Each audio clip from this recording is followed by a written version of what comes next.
April 10th, 1940. Ouvrage Schönenberg, Alsace, France. Dawn broke over the Vosges mountains with a soft grey light that masked the tension simmering beneath the surface. Sergeant Jacques Lemaire, commander of a machine gun turret in Ouvrage Schönenberg, leaned against the cold steel, scanning the horizon with practiced eyes.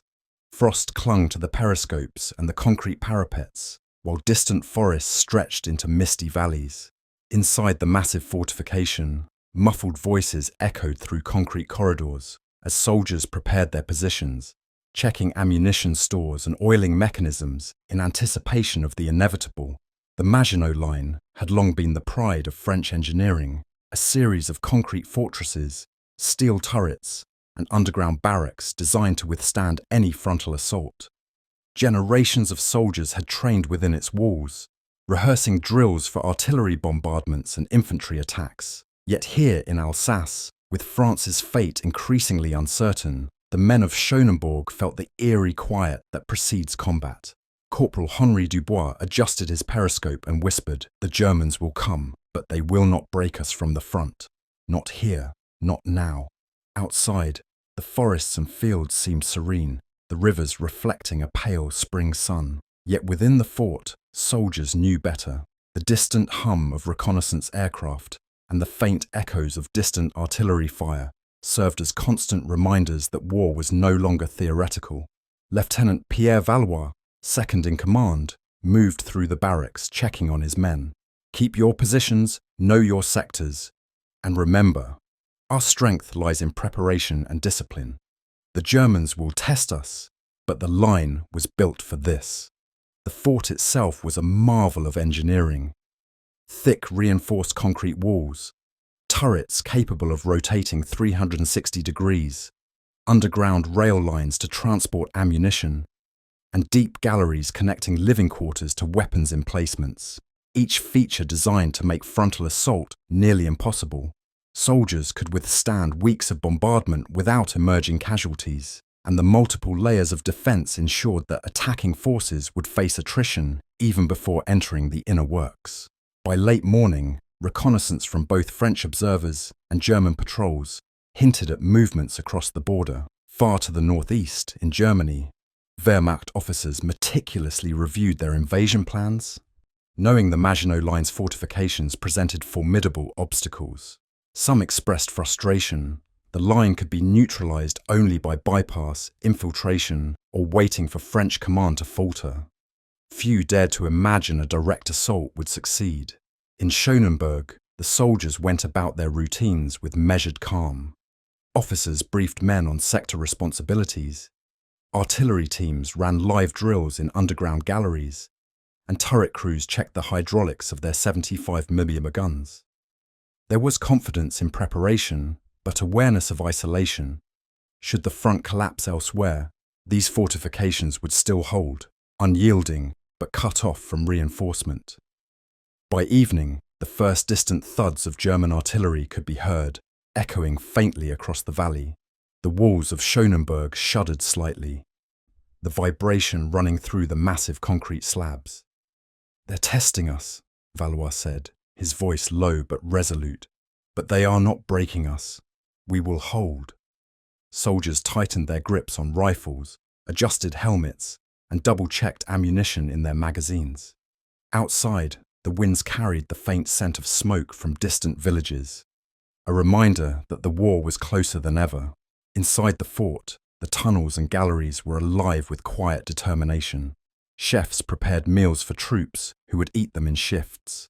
Medics organized supplies in the underground infirmary, and engineers moved silently through corridors ensuring ventilation systems and communication lines remained intact. Each individual knew the importance of discipline. Each act, no matter how small, contributed to the fort's capacity to resist the approaching storm.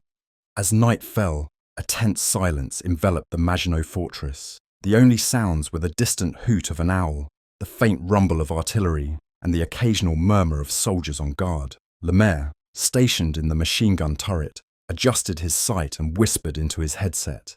"Eyes open, ears sharp. They may come in force, but we are ready. The calm before the storm was palpable, the sense of anticipation nearly tangible.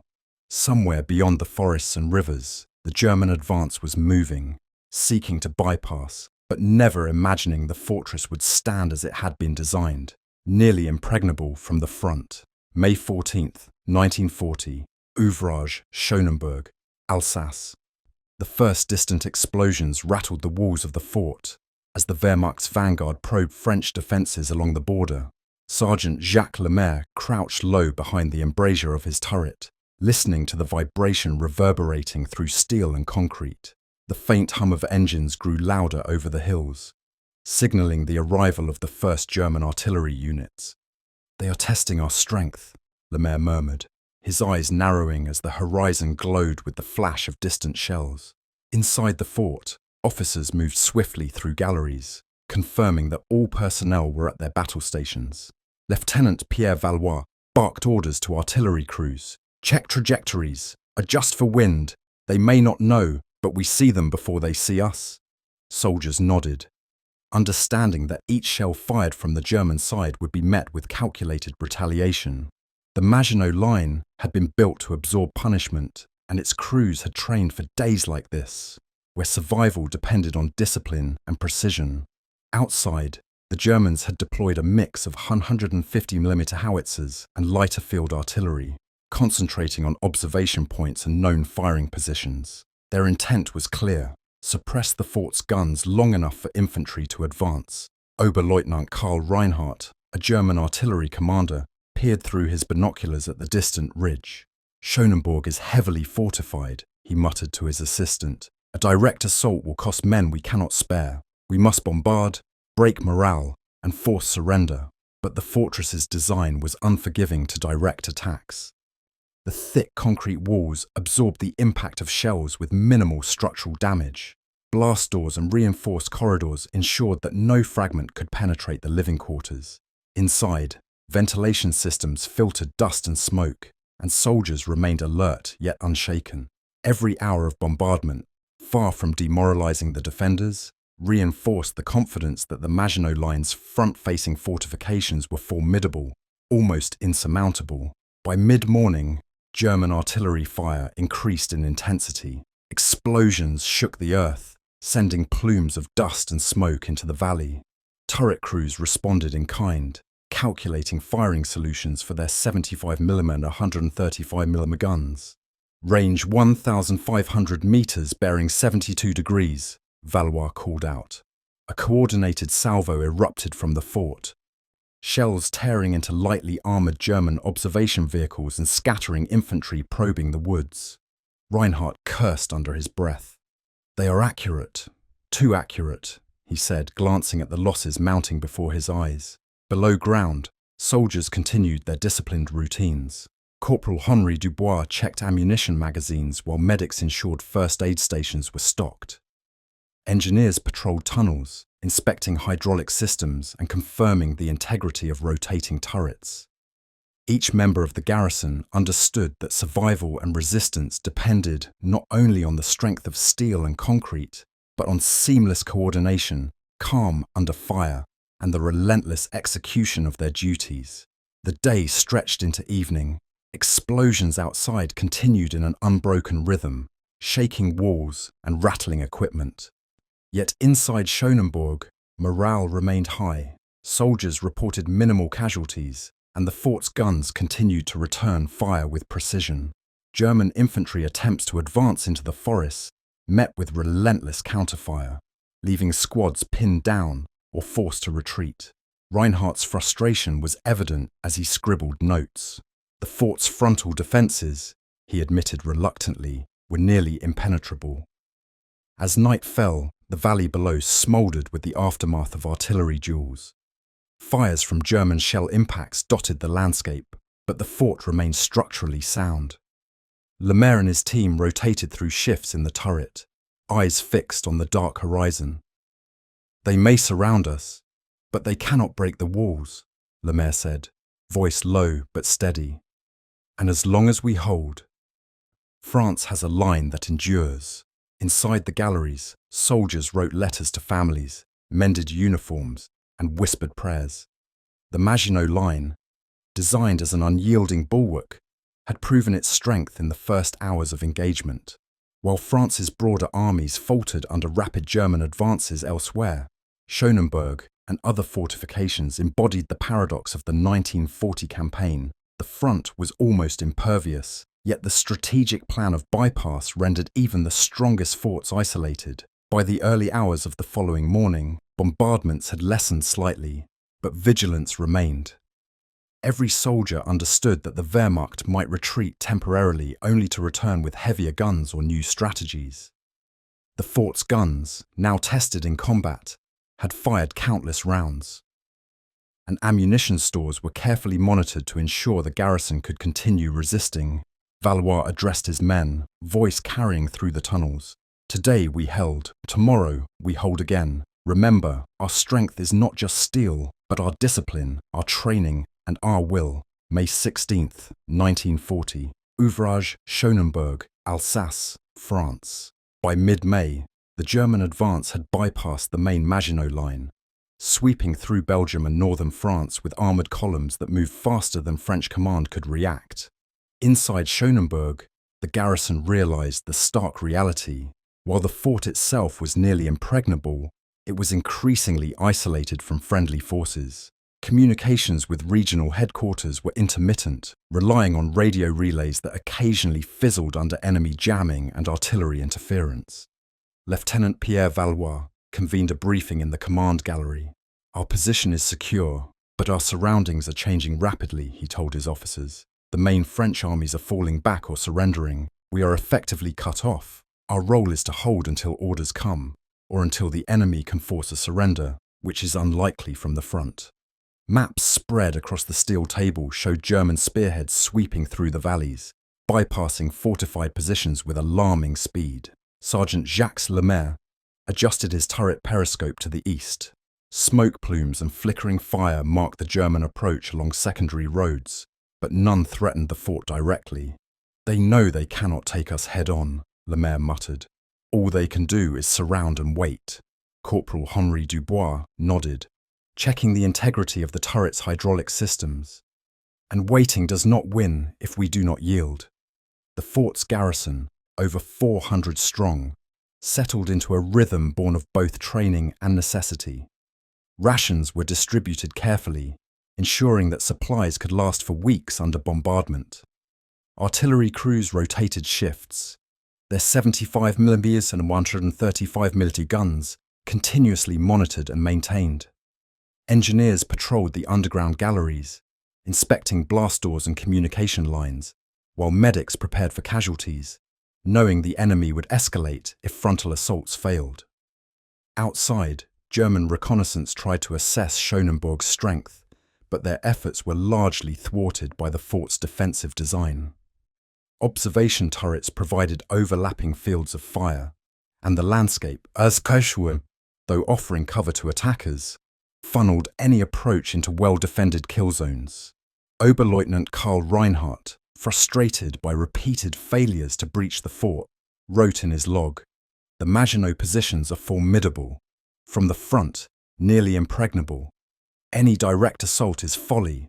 Only encirclement and attrition may achieve results." Nightfall brought a tense quiet.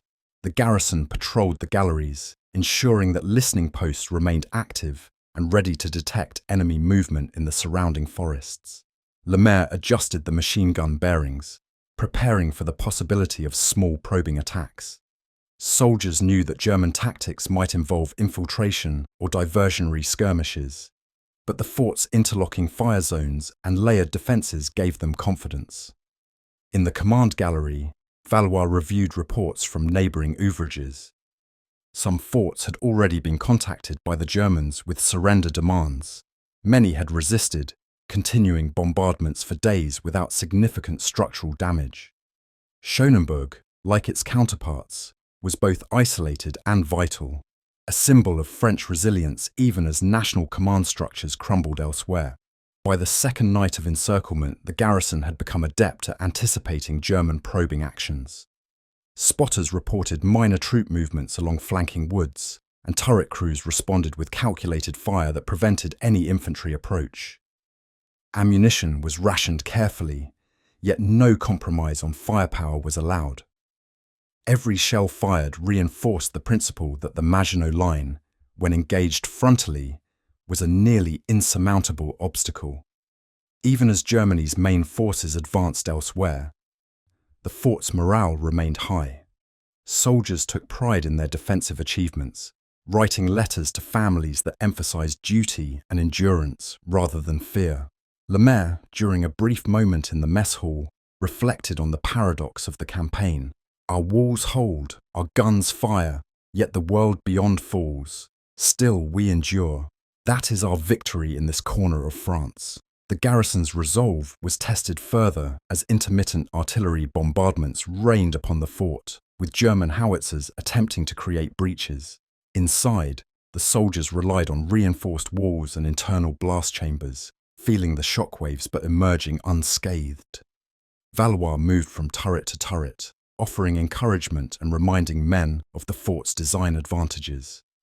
Every shell that strikes us from the front is a failure for them, he said. We are stronger than their guns if we do not falter. Through the night, Schonenberg stood resilient. Beyond the walls, Germany had bypassed France. But here, in these concrete fortresses, the defensive promise of the Maginot Line held true. Isolated, surrounded, yet unbroken, the garrison prepared for the next day, knowing that their fortifications were not merely stone and steel. They were a testament to strategy, engineering, and human endurance. May 18th, 1940. Ouvrage, Schonenberg, Alsace, France.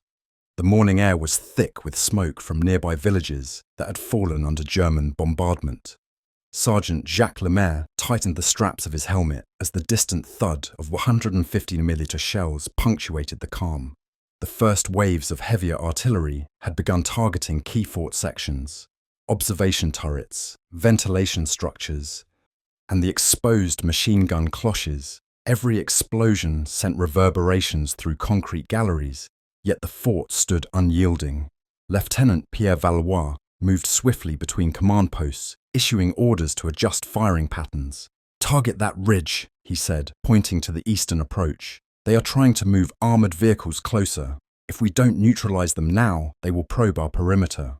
Artillery crews, their hands blackened with gunpowder and sweat, adjusted the 75mm guns, calculating distance, elevation, and wind. Each shot was precise, each volley a lesson in coordinated defence, honed by months of preparation.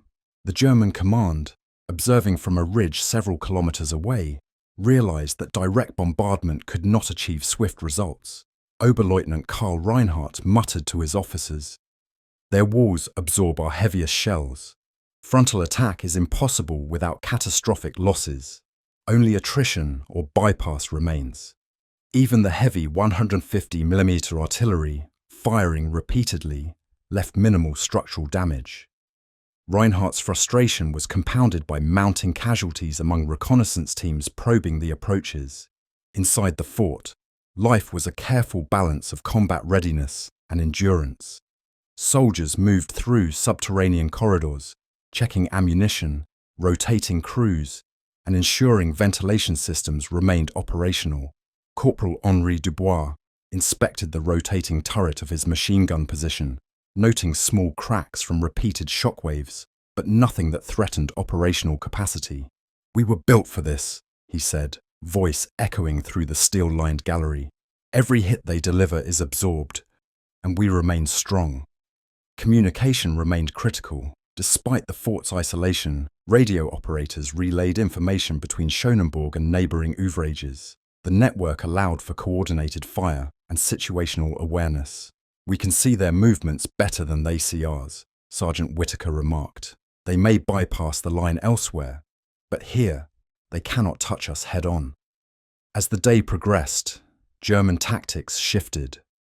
Infantry squads moved under cover of smoke, attempting to identify weak points along the perimeter. Machine gun cloches tracked every movement, and interlocking fields of fire made any approach deadly. The soldiers of Schonenberg alert and disciplined, executed their firing routines flawlessly. Each German attempt was met with precision, casualties mounting without significant breaches in the fort. By nightfall, the valley below glowed with fires and flares. German reconnaissance planes circled, attempting to assess damage, but the fort's overhead armor protected turrets and observation posts. Inside, soldiers rotated shifts to maintain vigilance. Valois convened a brief meeting with his officers, emphasizing endurance. The enemy tests our patience, but our design outlasts their will. We hold, we observe, and we respond. Each day, our resolve grows, as does their frustration. The psychological impact on both sides was evident. Within the fort, morale remained high. The soldiers believed in the invulnerability of their positions. Outside, German officers wrestled with the reality that frontal assaults on Maginot fortifications were futile. Losses, though minor compared to the scale of the war, were mounting and eroding confidence. Even senior Wehrmacht officers would later admit that, from the front, these fortresses were nearly impenetrable. As midnight approached, Lemaire and his crew observed movement through the periscopes. Enemy searchlights swept the valley, probing for signs of weakness. Every flash was met with readiness, every movement observed and recorded. Ammunition stocks were carefully monitored to ensure that the garrison could sustain weeks of bombardment without depletion. Engineers checked turrets, reinforced blast doors, and confirmed that all systems remained functional despite repeated shell shocks. In the underground barracks, soldiers wrote letters, shared quiet conversations, and reinforced their collective spirit. Even as France's armies collapsed elsewhere, Schonenburg remained a symbol of resistance. Each explosion that struck the walls, each German attempt to break them, only reaffirmed the fort's reputation as a nearly impregnable position. The paradox of the 1940 campaign became clearer. While Germany bypassed France, the Maginot Line's frontline fortifications proved their worth in combat, enduring assaults that might have overwhelmed conventional positions. By early morning, Schonenburg stood battered but unbroken. Soldiers knew that the siege would continue, that German persistence might last weeks, but they also knew that the fortress had been designed precisely for this challenge. As Valois addressed his men, his voice steady amid the reverberating blasts, he said, "We are the shield that history will remember. Stand firm, hold your posts, and let no enemy step inside these walls. We are Schonenburg, and we endure." May 20th, 1940, Ouvrage, Schonenburg, Alsace, France. The days blurred into a relentless rhythm of artillery fire and measured defense. Explosions shook the earth and rattled steel doors, yet the walls of Schonenburg absorbed the impact as though mocking the enemy's efforts. Sergeant Jacques Lemaire adjusted the bearings on his machine gun turret for the 100th time, eyes bloodshot from exhaustion and periscope glare. But the determination in his voice remained unshaken. "They will not break us from the front. Not today, not tomorrow," he whispered to Corporal Henri Dubois. Inside the fort, the crew rotated through shifts with precise discipline. The underground galleries were alive with movement, artillery crews recalculating trajectories, engineers inspecting mechanical turrets, medics tending to minor injuries caused by concussive shock, and runners ferrying messages between command posts. Lieutenant Pierre Valois moved silently from station to station, reassuring soldiers and maintaining coordination. Every action reinforced the fact that human resilience complemented the fortress's nearly indestructible design. Outside, the Germans escalated bombardment tactics. They brought in heavier 210mm and 305mm siege mortars, attempting to batter the fort into submission. Yet the Maginot engineers had anticipated such attacks, designing reinforced concrete and internal blast chambers capable of withstanding such immense pressure. Oberleutnant Karl Reinhardt observed from a ridge, his frustration mounting. "Schonenburg is a fortress designed for eternity," he muttered. "No frontal assault can succeed. Only patience, encirclement, and attrition remain. Even our heaviest artillery barely dents the walls." The The garrison's observation posts reported every enemy movement with meticulous accuracy. Flanking maneuvers, vehicle approaches, and reconnaissance patrols were immediately relayed to turret crews. Each German probe was met with interlocking fire from multiple positions, a demonstration of tactical mastery and defensive geometry. Soldiers took pride in their ability to coordinate such deadly precision from within confined, claustrophobic galleries. By mid-afternoon, a major bombardment targeted the fort's southern cloches, the heaviest concentration of fire yet. Explosions shook floors, and dust filled the lower galleries, but casualties were minimal. The fort's internal design dispersed shockwaves and protected personnel, reaffirming the ingenuity of the Maginot Line's engineers. Engineers worked feverishly, inspecting turret hydraulics, sealing minor cracks, and lubricating mechanical systems to ensure uninterrupted operation. The psychological impact on both sides deepened. Inside, morale remained high as soldiers realized that their defensive preparations were paying off. Outside, German forces recognized that direct assault was futile. Even seasoned Wehrmacht officers admitted privately that frontal attacks on Schonenburg were nearly impossible. Each failed attempt further demoralized attackers, forcing them to reconsider strategy while exacting a psychological toll. By nightfall, the valley was a canvas of smoke, fire, and tracer fire crisscrossing the sky. The German bombardment never ceased, yet the fort held, its massive concrete walls reflecting both the physical and symbolic strength of French fortifications. Lemaire rotated crews in the turret, ensuring vigilance despite fatigue, and Valois reviewed ammunition stocks, calculating endurance for the coming days. Every shell fired, every mechanism maintained, was a testament to foresight and discipline. In the underground barracks, soldiers wrote letters home, recounting the battle without exaggeration. They described the explosions, the vibrations, and the precision of their own artillery, emphasizing duty and resilience. Even in isolation, these messages reflected the confidence and calm nurtured by rigorous training and robust fortifications. Schonenburg, despite being cut off from broader French forces, maintained a microcosm of organized defense, demonstrating that preparation and engineering could withstand the chaos of a fast-moving war. As the night deepened, German troops attempted small infantry assaults under cover of darkness, hoping to exploit potential weak points. Turret crews tracked every movement, machine guns unleashed deadly fire, and mines and obstacles forced attackers to retreat repeatedly. Casualties mounted outside while inside. Soldiers rotated shifts with minimal interruption, sustaining readiness despite fatigue. By the early hours of May 21st, Schonenburg had endured more than a week of unrelenting bombardment and repeated probing attacks. Its walls remained unbreached, its guns operational, and its men vigilant. Lieutenant Valois addressed his officers quietly in the command gallery. The Maginot Line's purpose is proven. We are the shield that slows the enemy, the symbol of resistance. They may have bypassed France, but here, at Schonenburg, they confront a fortress they cannot wash from the front. The paradox of 1940 became strikingly clear.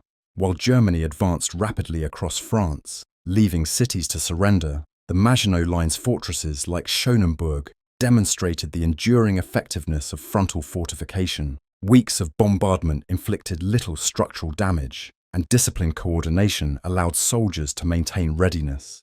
The garrison understood that, strategically isolated though they were, their endurance was a testament to engineering brilliance and human resolve. May 23rd, 1940, Ouvrage, Schonenburg, Alsace, France. The days of bombardment had melded into a seemingly endless cycle of shaking walls, echoing artillery, and vigilant watchfulness. Sergeant Jacques Lemaire wiped soot and sweat from his brow as he stepped from the turret into the dimly lit corridor. Every creak of steel, every groan of concrete reminded the garrison of the immense responsibility they carried. These fortifications were nearly impervious from the front, but the weight of isolation pressed on every soldier. Supplies were finite, communications with French command were sporadic, and the knowledge that the rest of France had fallen added a heavy psychological burden.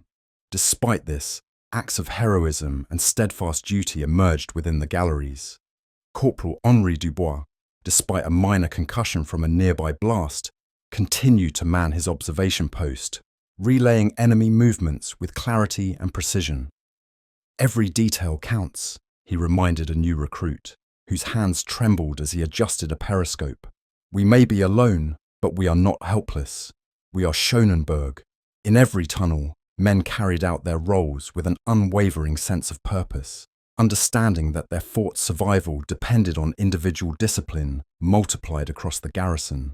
Lieutenant Pierre Valois coordinated artillery fire, tracking German movements with a meticulous attention that had become instinctive. Spotters in the surrounding hills relayed blips of activity, and turret crews adjusted trajectories in real time. Each volley was executed with the precision of months of preparation. "Do not waste a single shell," Valois instructed. "We have limited resources, but every shot must count.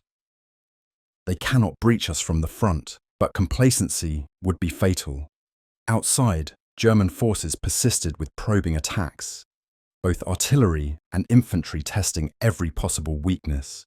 Oberleutnant Karl Reinhardt's frustration grew, as week after week yielded no substantial gains. Shells that should have devastated the fort bounced harmlessly off reinforced walls, and every attempted infantry approach was cut down by interlocking machine gun fire. Even seasoned officers came to acknowledge that frontal assault on Schonenberg was futile. "These fortifications are designed to be indestructible from the front," Reinhardt noted bitterly in his log. "Every effort exacts a toll on us and leaves them unscathed." As the bombardment intensified, the fort's internal systems proved their worth. Ventilation shafts filtered smoke and dust. Blast doors contained shock waves, and underground galleries allowed personnel to move freely without exposure. Engineers worked tirelessly to lubricate turrets, check hydraulic systems, and reinforce areas stressed by repeated shelling. "If the walls hold," Lemaire remarked, "we hold." That is the equation, simple and true. Despite fatigue and the relentless cadence of attack, morale remained high. Soldiers wrote letters in shifts, preserving energy while maintaining the fort's readiness.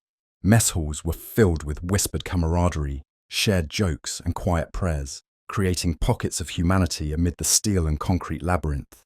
Each man understood that his role, no matter how small, contributed directly to the fort's resilience. By late afternoon, German forces brought in heavier siege artillery, including 305mm guns, aiming to crush the northern cloches. Explosions shook the fort with unprecedented intensity, yet internal reinforcements, shock-absorbing corridors, and steel-lined gun turrets limited damage. Casualties remained remarkably low, a testament to both design and disciplined defense. Lemaire climbed the turret to observe the impact zones, noting minor external cracks, but no compromise to operational capability.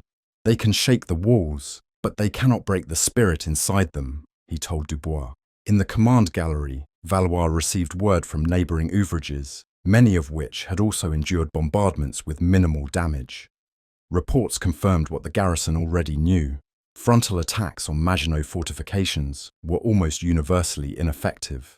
These bastions of concrete and steel, when manned by trained and disciplined soldiers, could resist for weeks against superior firepower. As night fell, the German attacks slowed slightly, exhausted by the relentless defensive fire. Within Schonenberg, soldiers rotated shifts with methodical efficiency.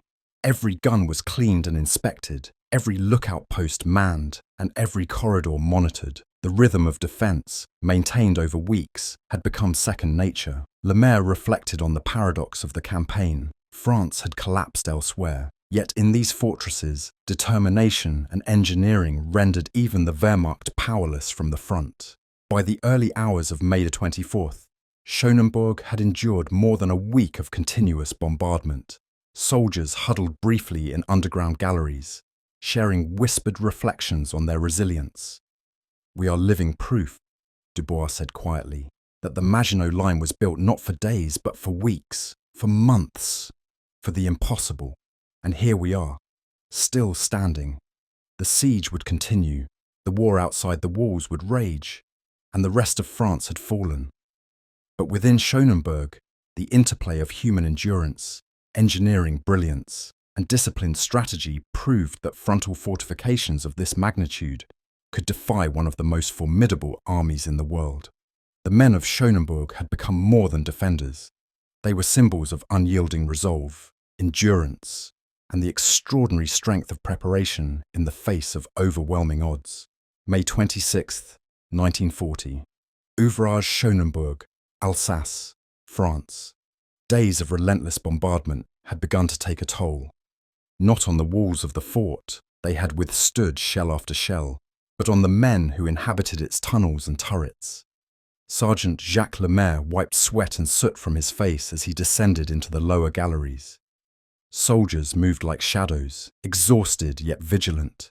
Their eyes betrayed the strain of sleepless nights, the constant vibration of artillery, and the tension of knowing that outside the world was collapsing even as they held their isolated bastion.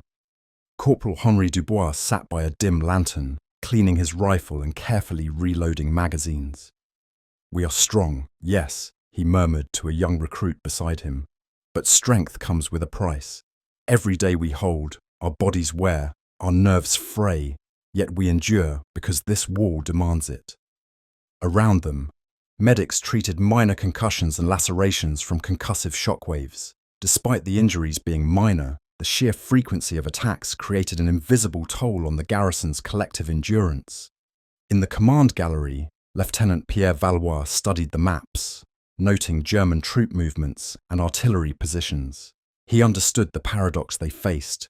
Their fortress was nearly indestructible from the front, yet every day isolated them further from the collapsing French armies.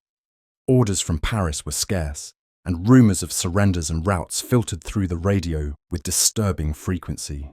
"We may stand, but the world beyond these walls falls," Valois said quietly to his officers. "Still, our duty remains. The Germans cannot breach us frontally, and that is our victory. Outside, Oberleutnant Karl Reinhardt and his officers scrutinized the fortifications. Despite repeated bombardments with increasingly heavy guns, Schonenberg remained intact. Every attempt to probe its defences had been repelled with precision, leaving casualties and destroyed vehicles in the German approach. Reinhardt's frustration was mounting. "They may be isolated," he muttered, "but they are alive, firing and mocking our every effort. A frontal assault here is impossible without catastrophic losses." Inside the fort, soldiers displayed remarkable ingenuity under duress. Engineers worked tirelessly to maintain turret hydraulics, reinforce blast doors, and ensure ventilation systems continued filtering smoke and dust. Artillery crews coordinated to maximize efficiency, conserving ammunition without reducing firepower. Lemaire and Dubois moved along the galleries, checking on every station, offering encouragement, and quietly noting that morale, though strained, remained resolute. By mid-afternoon, German artillery concentrated on the northern cloches, attempting to neutralize the fort's observation capabilities. Explosions shook floors and walls, sending plumes of dust into corridors. Soldiers braced against the concussion, their disciplined training allowing them to continue firing, relaying commands, and rotating shifts seamlessly. Every shell fired back at the attackers was both a statement and a reassurance. The Maginot Line had been designed for endurance, and its men embodied that principle. Night brought temporary respite. Soldiers lit lanterns in underground chambers, eating rations in shifts and whispering brief messages to loved ones. Letters were written in haste, documenting both the fury of the bombardment and the resilience of the garrison. "We may be cut off," Dubois wrote to his family, "but we hold. The walls cannot be broken, and neither can our will." Conversations were sparse but meaningful. Camaraderie became both shield and sustenance amid the unending strain of siege life. Psychological strain remained a constant undercurrent. Soldiers knew that while the fort was impervious to frontal assault, isolation meant limited medical resources, finite food, and the knowledge that relief from other French units was unlikely. Yet the fort's design, coupled with training and leadership, transformed this stress into a focus on duty. Valois walked among his men, quietly assessing their condition, offering words of encouragement, and emphasizing that survival depended on vigilance and discipline. As midnight approached, small patrols observed the surrounding forests for any German infiltration. Every movement was scrutinized through periscopes, every footprint noted and reported. Outside, German troops attempted to find vulnerabilities, but the interlocking fields of fire, layered defenses, and sheer thickness of reinforced concrete made every approach a perilous gamble.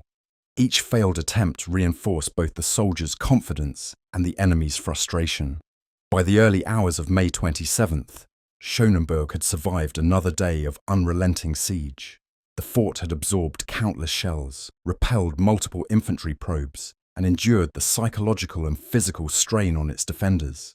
The paradox remained: the Maginot Line, bypassed strategically by the Germans, had proven itself almost indestructible from the front, and its men, though weary, exemplified the human capacity to endure in the most isolated and hostile circumstances. The human cost of endurance was evident in exhaustion, minor injuries, and strained nerves, yet the fort's garrison had adapted. They had transformed fatigue into precision, anxiety into vigilance, and isolation into a resolute purpose. Within the walls of Schonenberg, the Maginot Line's promise had been realized. It could withstand assault, inspire discipline, and prove that engineering brilliance paired with human resilience could defy even one of the most formidable armies of the era. May 30th, 1940. Ouvrage, Schonenberg, Alsace, France. The valley below was scarred by the relentless German advance. Yet from the ramparts of Schonenberg, the garrison could see only smoke plumes, scattered vehicles, and soldiers forced into retreat by interlocking fire. Sergeant Jacques Lemaire peered through his periscope, noting every movement with the meticulous attention of a seasoned observer. "They try everything," he muttered to Corporal Dubois, "but every approach, every shell, every probe falls short. From the front, we are unbreakable." Inside, Lieutenant Pierre Valois convened his officers. The paradox of the Maginot Line weighed heavily. France had been strategically bypassed, the bulk of the armies defeated, and still the fort remained undefeated. "Our walls are proof that a frontal assault cannot succeed," Valois explained, tracing the enemy's failed attacks on the map. "Yet the rest of France has fallen around us. We must hold, not just for ourselves, but to show what true defense can achieve." The German command faced an equally bitter realization. Oberleutnant Karl Reinhardt observed the fort through binoculars as successive artillery salvos bounced harmlessly off reinforced concrete. "No frontal strategy works," he confessed to his aide. "They are fortified beyond imagination. Every shell that hits is wasted. Every man we lose is unnecessary." Even with superior numbers, heavy artillery, and tactical ingenuity, the fort remained intact, an unyielding monument to military engineering. The soldiers of Schonenberg, while aware of the strategic isolation, found confidence in their resilience. Turret crews rotated shifts with precision, artillery fired with lethal accuracy, and engineers continued to inspect every hatch, blast door, and rotating mechanism. Each action reinforced the truth that the fort's design allowed them to withstand bombardments that would have devastated conventional positions. By mid-afternoon, German forces attempted a coordinated assault combining artillery, smokescreens, and infantry movement. Yet every attempt was met with disciplined resistance. 75 mm and 135 mm guns tore into infantry formations. Machine gun cloches tracked every approach. An observation post relayed accurate fire corrections. Casualties mounted on the attacking side, while inside, soldiers remained largely unscathed. Every failed German maneuver reinforced the paradox. Frontal assault was futile, yet strategic circumvention rendered even the strongest fortifications unable to influence the broader campaign. Amid the chaos, moments of human resolve shone vividly. Corporal Dubois helped a young artillery assistant adjust a turret during a barrage, murmuring encouragement despite shaking hands. "Hold steady. Every shot you fire keeps them back. Every breath you take is part of the wall." Elsewhere, medics quietly attended to minor injuries caused by shockwaves and debris. Even under exhaustion, discipline prevailed. As night descended, the garrison conducted maintenance on their armaments, checking hydraulic systems, reinforcing doors, and ensuring ventilation remained operational. Soldiers moved through subterranean corridors like shadows, silent yet vigilant.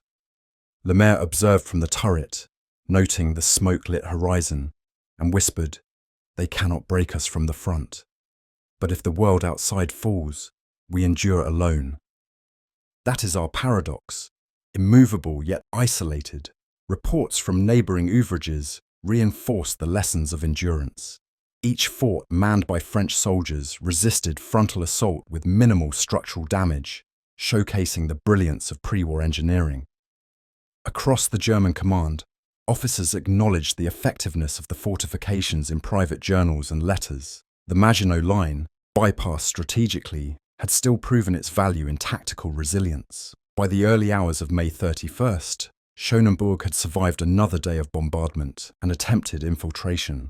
Soldiers huddled in galleries, rotated shifts, and whispered brief messages to families in letters that captured both pride and fatigue.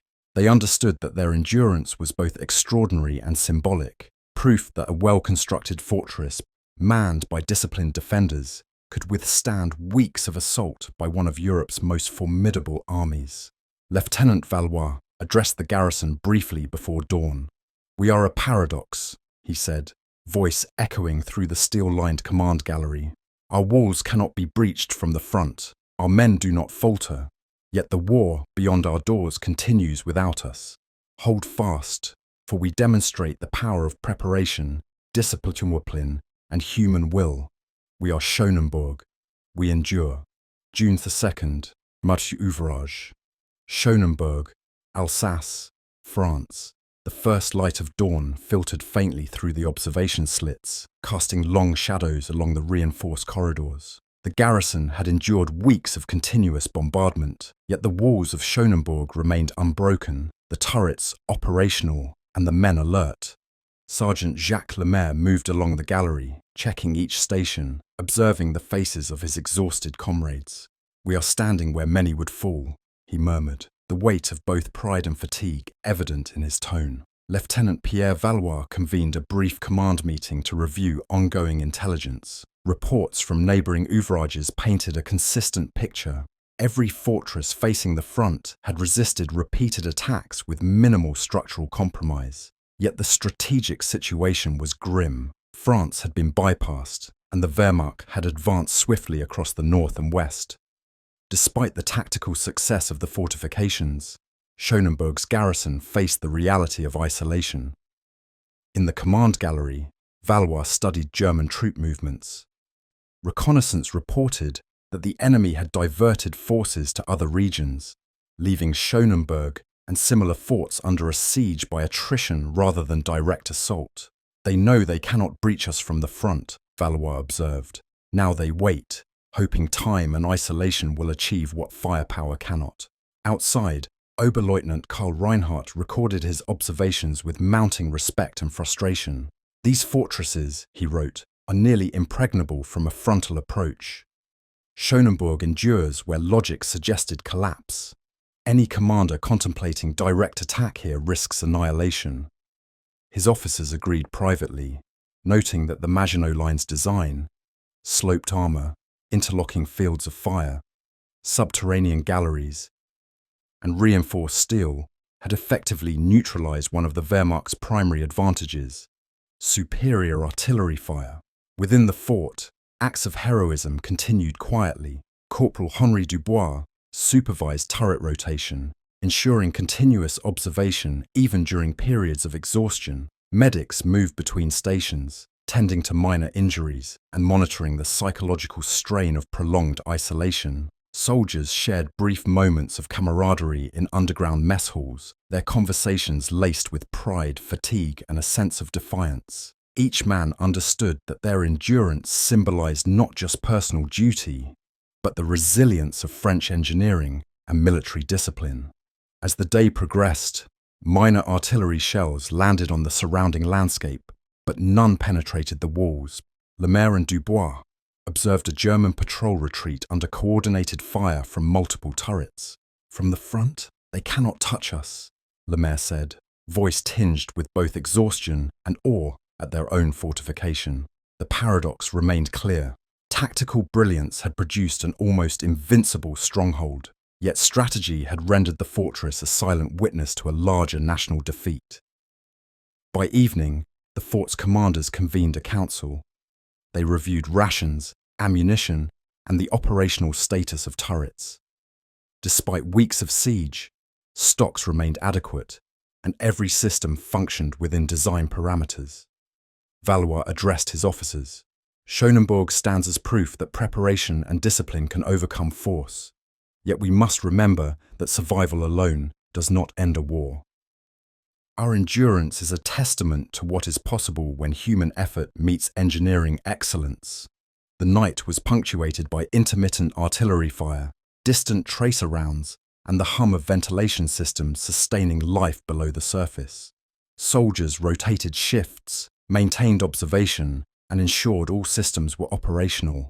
Even in exhaustion, discipline prevailed. Every action reinforced the fact that Schonenberg was more than a fort. It was a symbol of enduring human resolve.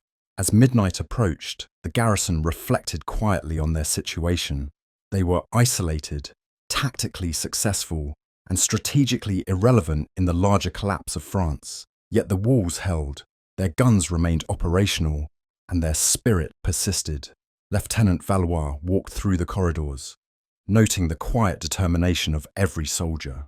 "We are Schonenberg," he whispered, "and while the world outside changes, we endure. That is our victory." Through these long weeks, the paradox of the Maginot Line crystallized, designed to be nearly impregnable from the front. These fortresses had succeeded in their engineering purpose, yet strategic circumvention rendered even these unbreachable strongholds unable to alter the course of the campaign. Schonenberg had resisted, had endured, and had demonstrated the extraordinary effectiveness of preparation, discipline, and human will. June 5th, 1940. Ouvrage, Schonenberg, Alsace, France. The first rays of sunlight illuminated the frost-streaked observation slits. Soldiers moved through the galleries with the quiet rhythm of men who had endured weeks of relentless bombardment. Sergeant Jacques Lemaire, his face lined with exhaustion, adjusted the hydraulic turret one final time before the morning shift rotation. "Every shell they fired failed," he muttered, surveying the untouched concrete that had absorbed the fury of Germany's artillery. "From the front, we are untouchable." Inside, Lieutenant Pierre Valois convened a strategic review with his officers. Despite the strategic isolation imposed by Germany's rapid advance, the fort remained operationally flawless. Ammunition stocks were intact, ventilation systems continued to filter smoke and dust, and the garrison's morale, though weary, remained resolute. Valois traced German troop movements on a map, noting the enemy's recognition that direct assault was impossible. "They know the walls cannot fall," he told his officers. "Our endurance is proof of engineering excellence and disciplined action. That is a victory in itself, even if the world outside has shifted." Outside, Oberleutnant Karl Reinhardt surveyed the valley, frustration etched into his expression. German units had bypassed the Maginot Line entirely, yet Schonenberg remained unbreached. Every artillery strike and infantry probe had failed. Reinhardt's officers documented the fort's resilience, noting in private logs that frontal assault was futile. "No matter how much force we apply," Reinhardt wrote, "Schonenberg defies destruction. A tactical marvel, yet strategically isolated." The paradox of the Maginot Line became starkly evident. Designed to withstand a frontal attack, its fortresses were nearly impregnable. Yet strategic circumvention rendered even these defensive masterpieces unable to alter the outcome of the French campaign. Schonenberg's garrison had endured weeks of continuous bombardment, relentless psychological strain, and physical isolation, yet their fort remained operational. a monument to both human endurance and engineering ingenuity. Within the galleries, soldiers maintained vigilance with methodical precision. Corporal Henri Dubois checked each observation post, confirming that turrets rotated smoothly and machine guns were ready. Medics monitored fatigue and minor injuries, while engineers inspected blast doors and reinforced walls. Every member of the garrison understood the broader implications. Their survival demonstrated the effectiveness of the Maginot Line, even as France as a whole capitulated. By mid-morning, minor German artillery fire landed on distant hills, but none approached the fort directly. Soldiers observed retreating units, remnants of German patrols deterred by accurate gunfire and interlocking defensive positions. Lemaire peered through the periscope, noting the scattered enemy positions. "They cannot breach us," he said softly. "We endure where others might have fallen." The officers convened again to reflect on the campaign. Valois emphasized both the human and engineering elements that had ensured Schonenberg's survival. "The walls hold because we hold," he stated. "Every man, every action, every calculation has reinforced the purpose of this fortress. The Maginot Line was designed to withstand the enemy, and here, in Schonenberg, it has done just that." As evening descended, the garrison observed the quieted battlefield. Fires burned in the valley below, smoke drifting toward the horizon. The German advance continued elsewhere, leaving the fort isolated yet unbroken. Soldiers shared quiet moments in the mess halls, reflecting on weeks of endurance, coordinated defense, and survival against overwhelming firepower. Their camaraderie, discipline, and vigilance had transformed Schonenberg from a mere structure of concrete and steel into a living symbol of human resilience. By midnight, the garrison prepared for another cycle of observation and defense, knowing the strategic situation outside would not improve, yet confident in their ability to repel frontal attacks. Valois walked through the corridors, speaking briefly with soldiers and engineers, offering encouragement and reassurance. "We are Schonenberg," he whispered. "Our walls cannot be breached, and our spirit cannot be broken. That is our legacy." The legacy of Schonenberg and the Maginot Line endured long after the campaign. Though bypassed strategically, these fortresses demonstrated the extraordinary effectiveness of meticulous engineering, disciplined training, and human perseverance. They had withstood artillery barrages, infantry assaults, and psychological strain, embodying the principle that preparation and resilience could create near-impervious defense, even if broader circumstances rendered it strategically moot. As dawn broke on June 6th, the garrison prepared for another day, their fort intact, their resolve unwavering, and their story cemented in history as a testament to endurance, tactical ingenuity, and the paradoxical brilliance of the Maginot Line.